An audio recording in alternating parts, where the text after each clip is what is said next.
ছোটবেলায় আমরা দেখতাম মান্ডার তেল। মান্ডার তেলটা মূলত ব্যবহার করা হতো হাড় ভাঙার জন্য, তাই না? হাড় ভাঙার জন্য মান্ডার তেল খুব বিখ্যাত ছিল।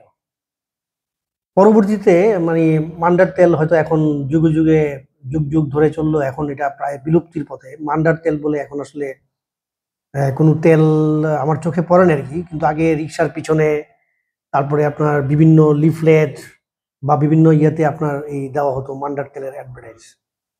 এখন মধ্যপ্রাচ্যের উছিলায় এখন আবার শুরু হয়েছে সান্ডার তেল।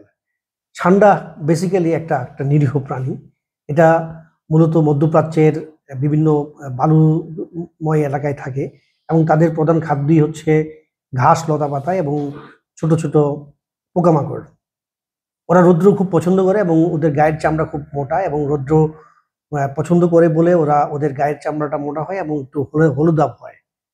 বেসিক্যালি এই এই এই এই প্রাণীটা একটা নিরীহ একটা প্রাণী, এবং নিরীহ হলেও এটার লেজ হচ্ছে খুব শক্তিশালী এবং লেজের মধ্যে কাঁটাযুক্ত, এবং এই কাঁটা দিয়ে তারা তাদের শত্রুকে ঘায়েল করার চেষ্টা করে।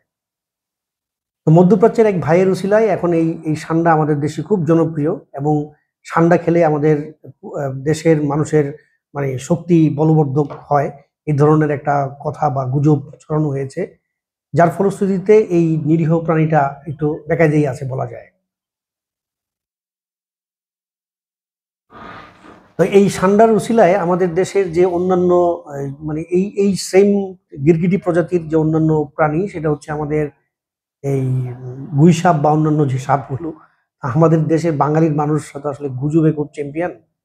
এই গুজবের চ্যাম্পিয়নের জন্য আমাদের পিলারের খুঁজে শত শত মানুষ তাদের সর্বস্ব হারিয়েছে।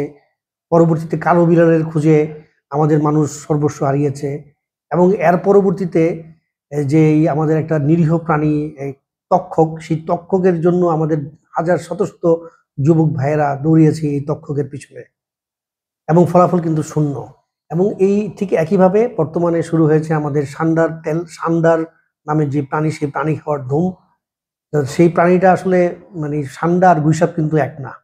আপনারা দয়া করে গুইসাপ খাওয়া বন্ধ করেন। গুইসাপ আমাদের দেশের প্রাকৃতিক পরিবেশের ভারসাম্যের জন্য খুবই প্রয়োজনীয় একটা প্রাণী, এবং এটা অনেক জায়গায় প্রায় বিলুপ্ত হয়ে যাচ্ছে। লোকালয় এবং গ্রামাঞ্চলে এখন এটা খুব কম দেখা যায়। দয়া করে সান্ডার বদলে গুইসাপ খাওয়া বন্ধ করেন। গুইসাপ খায়েন না, গুইসাপ খেলে কিছুই হয় না। এর চেয়ে ভালো ব্যায়াম করেন, দৌড়াদৌড়ি করেন, পরিশ্রম করেন, গায়ে রোদ লাগান, মাঠে থাকেন। আপনার উপকার হবে, পরিবেশের ভারসাম্য রক্ষা হবে। ভালো থাকবেন। আসসালামু আলাইকুম।